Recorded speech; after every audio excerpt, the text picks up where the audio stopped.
What's up, everybody? This is Sunko, the Korean Bro. Today is 2024, April 29th.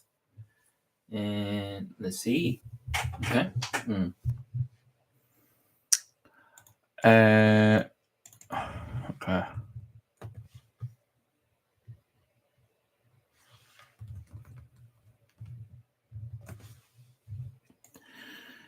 I'm going to briefly read today's articles and then see what opportunities we have.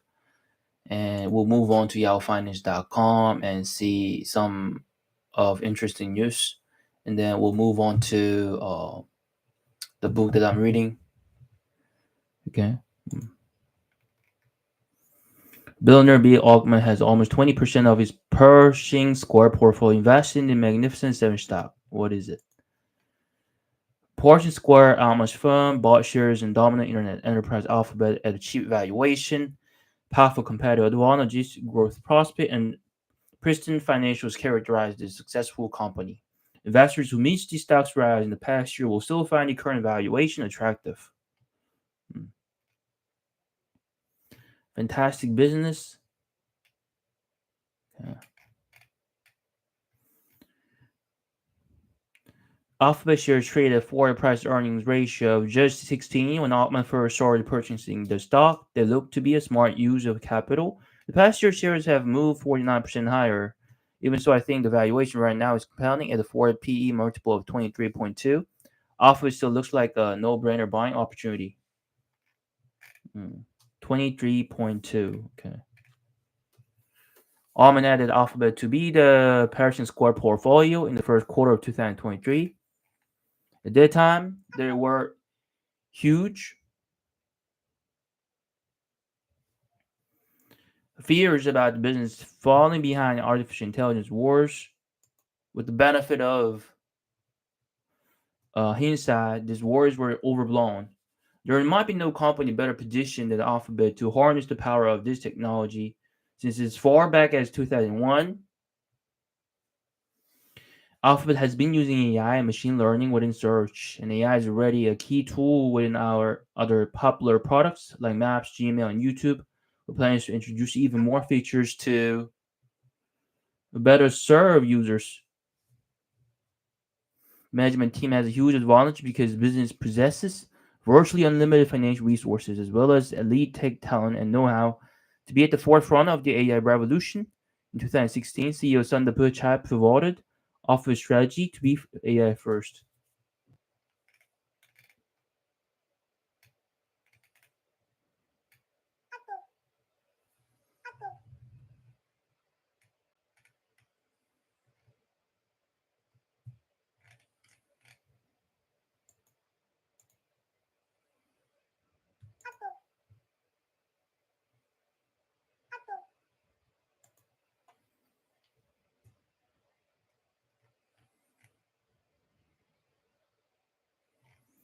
Okay, let's see. Elon Musk's quick visit to China paid immediate dividends, with Tesla Inc. receiving in-principle approval from government officials to deploy its driver assistance system in the world's biggest auto market.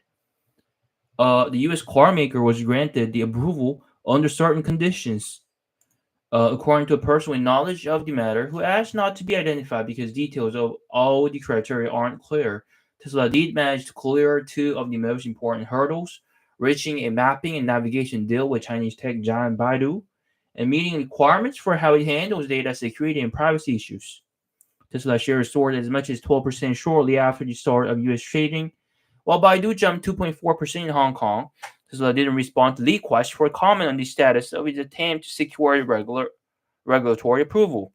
The developments came after Tesla chief executive officer Elon Musk made an unannounced trip to China on Sunday, seeking approval for a driver assistance software that could help arrest the car maker's revenue decline. While the company's pseudo features require constant supervision and don't make Tesla autonomous, the company charges $8,000 for them in the US or $99 a month for a subscription.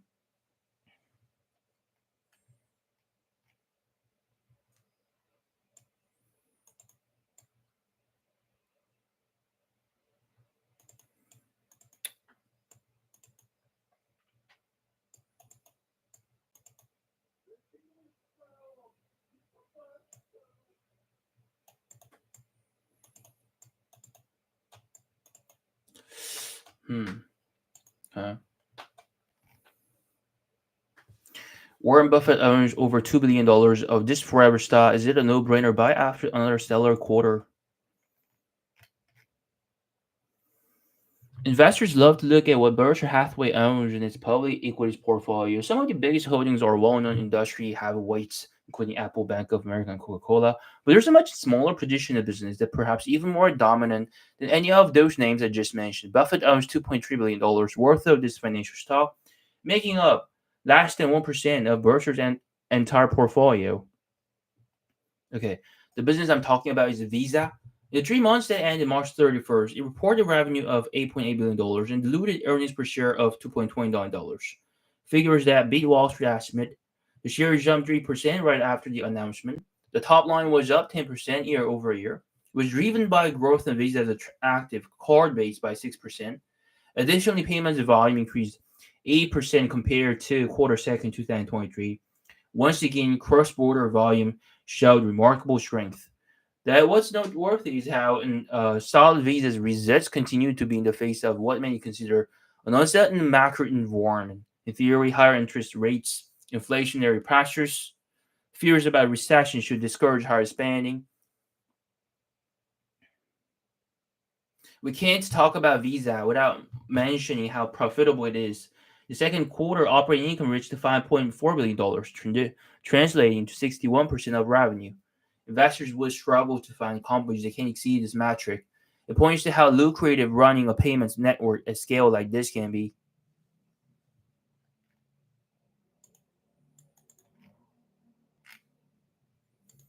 Okay, so Buffett have strong interest in Visa still.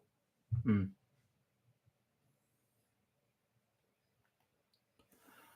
okay. Billionaire investor B. Altman has 100% of his 11 billion portfolio in just 8 stocks. Chipotle, 22%. It's by far Park's largest holding with roughly $825,000 share worth more than $2.4 billion. Let's see. Chipotle,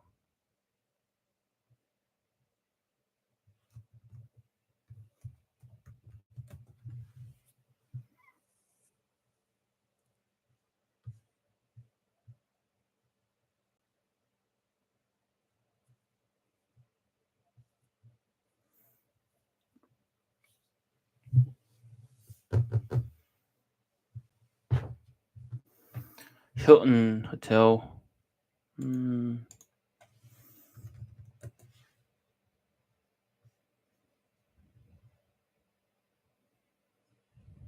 okay.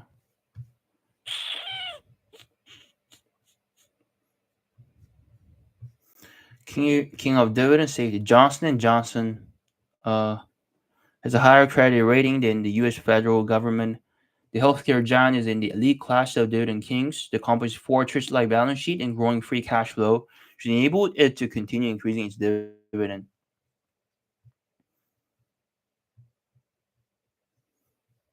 Okay.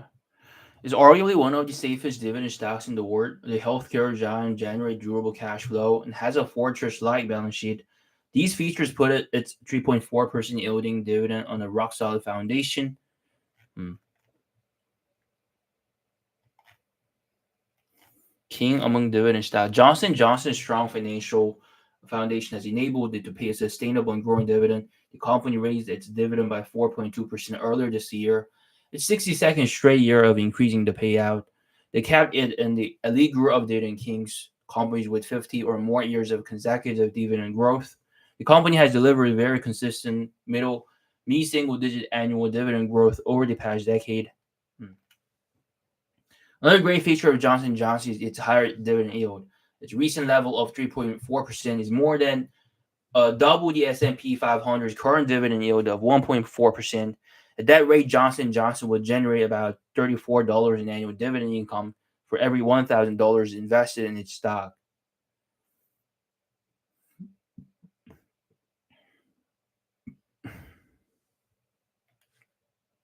Okay.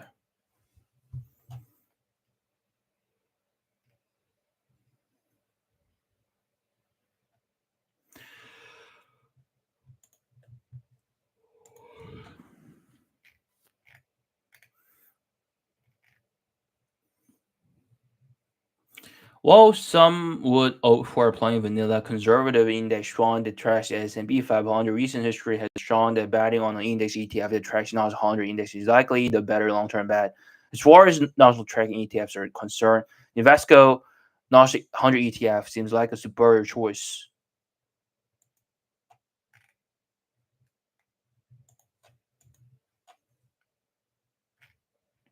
Ulta Beauty. Mhm.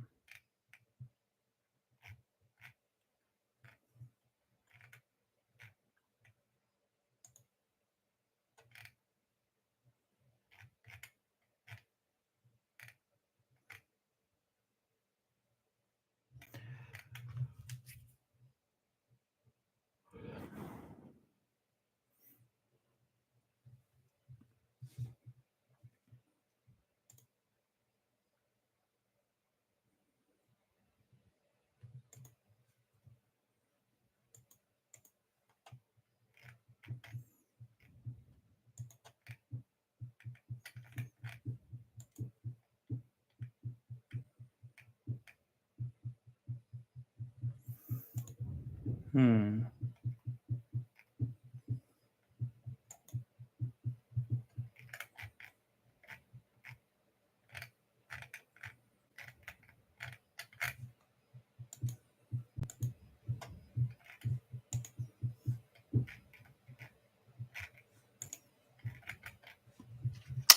Okay, let's go over to the book. Okay. Hmm.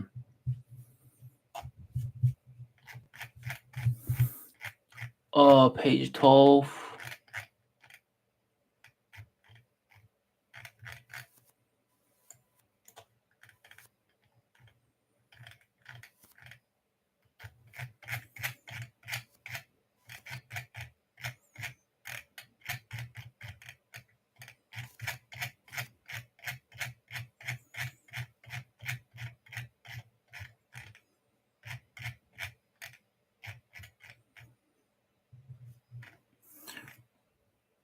Back in the boom years of the late 1990s, when technology stocks seemed to be doubling in value every day, the notion that you could lose almost all your money seemed absurd.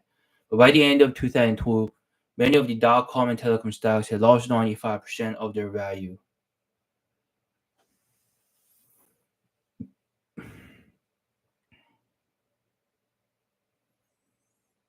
or more. Once you lose 95% of your money, you have to gain 1,900% just to get back to where you started. Taking a foolish risk can put you so deep in the hole, it's virtually impossible to get out. That's why Graham constantly emphasizes the importance of avoiding losses, not just in chapter 6, 14, and 20, but in the threads of warning that he has woven throughout his entire text. Mm. But no matter how careful you are, the price of your investment will go down from time to time. While no one can eliminate that risk, Graham will show you how to manage it and how to get your fears under control. Are you an intelligent investor? Now let's answer a vitally important question. What exactly does Graham mean by intelligent investor? Back in the first edition of this book, Graham defines the term. He makes it clear that this kind of intelligence has nothing to do with IQ or SAT scores. It simply means being patient, disciplined, and eager to learn. You must also be able to harness your emotions and think for yourself. This kind of intelligence, explains Graham, the trait more of the character than of the brain. Mhm. There's a proof that high IQ and higher education are not enough to make an investor intelligent. In 1998, Long-Term Capital Management (LP), a hedge fund run by a battalion of mathematicians, computer scientists, and two Nobel Prize-winning economists, lost more than $2 billion in a matter of weeks on a huge bet that the bond market would return to normal. But the bond market kept right on becoming more and more abnormal. And LTCM had borrowed so much money that its collapse nearly capsized the global financial system. And back in the spring of 1720, Sir Isaac Newton owned shares in the South Sea Company, the hottest stock in England. Sensing that the market was getting out of hand, the great physicist muttered that he could calculate the motions of the heavenly bodies, but not the madness of the people. Newton dumped the South Sea shares, pocketing 100% profit totaling 7,000 euro. But just months later, swept up in the wild enthusiasm of the market, Newton jumped back in at much higher price and lost 20,000 euro, more than $3 million in today's money. For the rest of his life, he forbade anyone to speak the word South Sea in his presence. So Sir Isaac Newton was one of the most intelligent people who ever lived, as most of us would define intelligence. Hmm. But in Graham's terms, Newton was far from an intelligent investor. By letting the roar of the crowd override his own judgment, the world's greatest scientist acted like a fool. In short, if you failed in investing so far, it's not because you are stupid. It's because, like Sir Isaac Newton, you haven't developed the emotional discipline that successful investing requires. In Chapter 8, Graham describes how to enhance your intelligence by harnessing your emotions, refusing to stoop to the market's level of irrationality. There you can master his lesson that being an intelligent investor is more a matter of character than brain. Hmm. Chronicle of Calamity. Now let's take a moment to look at some of the major financial development of the past few years. The worst market crash since the Great Depression, with U.S. stocks losing 50.2% of their value, or $7.4 trillion, between March 2000 and October 2002.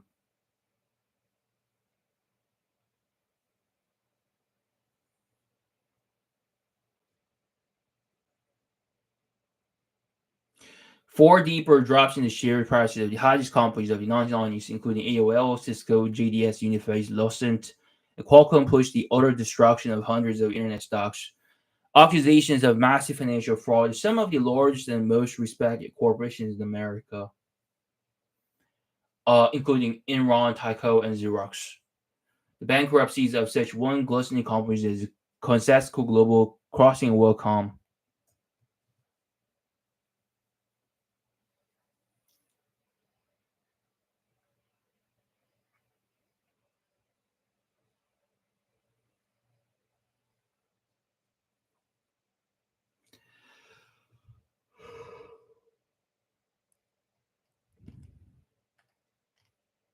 Much of this damage could have been avoided by investors who learned and lived by Graham's principles. As Graham puts it, while enthusiasm may be necessary for great accomplishments elsewhere, Wall Street almost invariably leads to disaster by letting themselves get carried away on internet stocks, on big growth stocks. The stocks says how many people made the same stupid mistakes as Sir Isaac Newton. They let other investor judgment determine their own. They ignored Graham's warning that the really dreadful losses always occur after the buyer forgot to ask how much, most painfully of all, by losing their self control just when they needed it the most. These people proved Graham's assertion that the investor's chief problem, even his worst enemy, is likely to be himself. The sure thing that wasn't, many of these people got especially carried away on technology and internet stocks, believing the high tech hype that this industry would keep outgrowing every other 4 years coming, if not forever. In May 1999, after earning a 117.3% return in just the first 5 months of the year, Monument Internet Fund portfolio manager Alexander Chong predicted that his fund would gain 50% a year over the next 3 to 5 years and an annual average of 35% over the next 20 years. After the more they know, the technology fund rose an incredible 248.9% in 1999. Portfolio manager Alberto Villa ridiculed anyone who dared doubt that the internet was a perpetual money making machine. If you're out of this sector, you're going to underperform. You want a wholesome buggy. I'm in a Porsche. You don't like tenfold growth opportunity, then go with someone else. In February 2000, hedge fund manager James J. Kramer proclaimed that the internet related companies are the only ones worth owning right now. These winners of the new world, as he called them, are the ones that are going higher consistently in good days and bad. Kramer even took a post shot at Graham. You have to throw out all the matrices and formulas and types that existed before the web. If we use any of what Graham dot teaches, we wouldn't have a dime under management. All these so-called experts ignore Graham's sober words of warning. Obvious prospect for fiscal growth in business do not translate into obvious profits for investors. While it seems easy to foresee which industry will grow the fastest, the foresight has no real value if most other investors are already expecting the same thing. By the time everyone decides that a given industry is obviously the best one to invest in, the price of its stock have been beat up so high that its future returns have nowhere to go but down.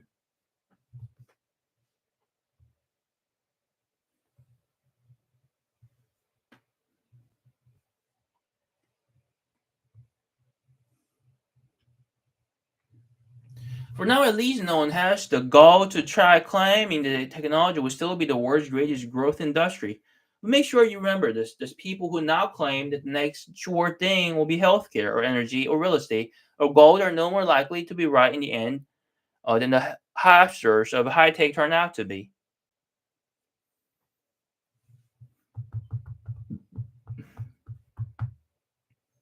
No one has the gall to try claiming that technology will still be the world's greatest growth industry. Make sure you remember this. The people who now claim that the next sure thing will be healthcare or energy or real estate, gold are no more likely to be right in the end than the hipsters of high tech turn out to be. The silver lining. If no price seemed too high for stocks in the 1990s, in 2003, it would have reached a point at which no price appears to be low enough.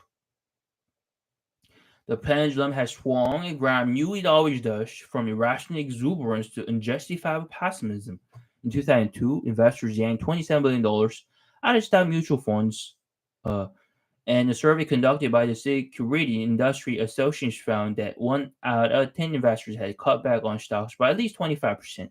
The same people who were eager to buy stocks in the late 1990s, hmm, when they were going up in price and therefore becoming expensive. So stocks they went down in price and by definition became cheaper. As Graham shows so brilliantly in chapter 8, this is exactly backwoods. Intelligent investors realize that stocks become more risky, not less, as their prices rise and less risky, not more, as more prices fall. Intelligent investor dreads the bull market since it makes stocks more costly to buy. And conversely, uh, you should welcome a bear market since it puts stocks back on sale. So, Taker, the death of the bull market is not the bad news everyone believes it to be. The actual decline in stock prices now is a considerably safer and saner time to be building wealth. Read on and let Graham show you how. So, okay, this chapter will outline the viewpoints that will be set forth in the remainder of the book. In particular, we wish to develop at the outset our concept of appropriate portfolio policy for the individual non-professional investor. Investment versus speculation. What do we mean by investor? Throughout this book, the term will be used in contradistinction to speculator. As far back as 1934, in a textbook security analysis, we attempted a precise formulation of the difference between the two as follows. An investment operation in one which, upon thorough analysis, promises safety of principal and an adequate return. Operations not meeting these requirements are speculative. While we have clung tenaciously to this definition over the ensuing 38 years, it is worthwhile noting the radical changes that have occurred in the use of term investor during this period. After the great market decline of 1929 to 1932, all common stocks were widely regarded as speculative by nature. Thus, we had then to defend our definition against the charge that it gave too wide scope to the constant investment.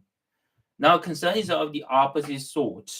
We must prevent our readers from accepting the common jargon which apply the term investing to anybody and everybody in the stock market. Now, last edition, we cited the following headline of a front page article of a leading financial journal in June 1962. In October 1970, the same journal had an editorial critical of what it called reckless investors, who this time were rushing in on the buying side. These quotations were well illustrate the confusion that has been dominant for many years, the use of the words investment and speculation. Think of our suggested definition of investment given above and compare it with the sale of a few shares of stock by an inexperienced member of the public who does not even own what he's selling and has some largely emotional conviction that he will be able to buy them back at a much lower price. It is not irrelevant to point out that when the 1962 article appeared, the market already experienced a decline of major size, was now getting ready for an even greater upswing. It was about the poor time as possible for selling short.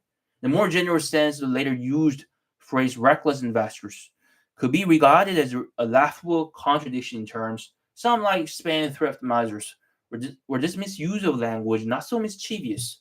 The newspaper employed the word investor in this instance because, in the easy language of Wall Street, everyone who buys or sells security has become an investor, regardless of what he buys or for what purpose, or at what price, or whether for cash or in margin.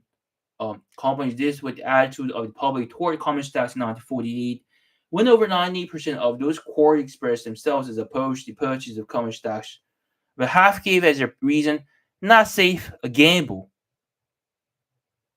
And about half the reason not familiar with it is indeed ironical that the common stock purchases of all kinds were quite generally regarded as highly speculative or risky at a time when they were selling on the most attractive basis, and due soon to begin their greatest advance in history. Conversely, the very fact they had advanced to were undoubtedly dangerous levels as judged by past experience later transformed them into investments, the entire stock buying public into investors. The distinction between investment speculation and common stock has always been a useful one, and its disappearance is just a cause for concern. We have often said that Wall Street is an institution would be well advised to reinstate this distinction and to emphasize it in all dealings with the public. Otherwise, the stock exchanges may someday be blamed for heavy speculative losses, uh, which those who suffered them had not been properly warned against. Hmm. Ironically, once more, much of the recent financial embarrassment of some stock exchange firms seems to have come from the inclusion of speculative common stocks in their own capital funds. We trust that the reader of this book will gain a reasonably clear idea of the risk that is inherent in common stock commitments, risks which are inseparable from the opportunities of profit that they offer, and both of which must be all for in the investor's calculations. What we have just said indicated there may no longer be such a thing as a Simon Stewart investment policy comprising representing common stocks, in the sense that one can always wait to buy them at a price that involves no risk of market or a quotational loss large enough to be disquieting.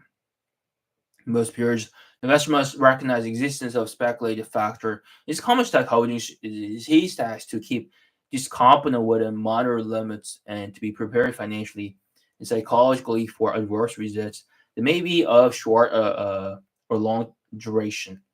Two paragraphs should be added about stock speculation per se, is distinguished from the speculative component not inherent in most respect to common stocks.